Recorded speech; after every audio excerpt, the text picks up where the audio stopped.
جن لوگوں کے پاس کرنے کو کچھ نہیں ہوتا تو وہ دوسروں کا جینا حرام کر دیتے ہیں۔ بسا اوقات دانشور کی خاموشی، جاہل کی شعلہ بیانی معاشرے کو بدبودار بنا دیتی ہے۔ 3 کام کسی کے دل میں آپ کی عزت کو بڑھاتے ہیں: سلام کرنا، کسی کو جگہ دینا، اچھے نام سے پکارنا۔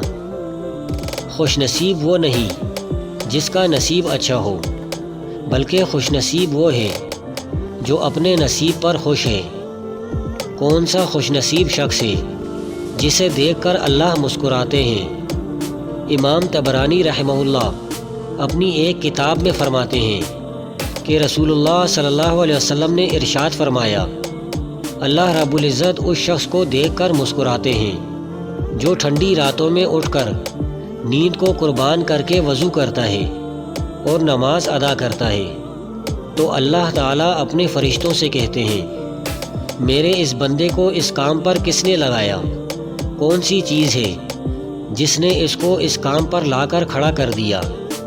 حالانکہ اللہ رب العزت کو ہر چیز کا علم ہے، پھر بھی فرشتے فرماتے ہیں، جو تیرے پاس انعامات ہیں، جو تیرے پاس خزانے ہیں، جو تیرے پاس جنت ہے، اس کی امید میں اس کو حاصل کرنے کے لیے کھڑا ہوا ہے، اور جو تیری سزائیں ہیں، تیری عقوبت ہے اور تیری جہنم ہے، اس کے خوف نے اس کو یہاں لا کر کھڑا کیا ہے۔ پھر اللہ رب العزت فرشتوں سے فرماتے ہیں، جس چیز کو لینے کے لیے اور جن خزانوں کو حاصل کرنے کے لیے یہ کھڑا ہوا ہے، میں نے وہ سب کچھ اس کو دے دیا، اور جس سزا اور جہنم نے اس کو نماز پر کھڑا کیا تھا، میں نے اس کو اس چیز سے بے خوف کر دیا ہے۔ سردیوں کی ان لمبی راتوں میں صرف چند منٹ نکال کر اپنے اللہ کے آگے سر بسجود ہو جایا کرو، تاکہ اللہ رب العزت ہم سب کو مسکرا کر دیکھیں۔ اللہ رب العزت ہم سب کو اپنے آگے سجدے کی توفیق عطا فرمائے، آمین۔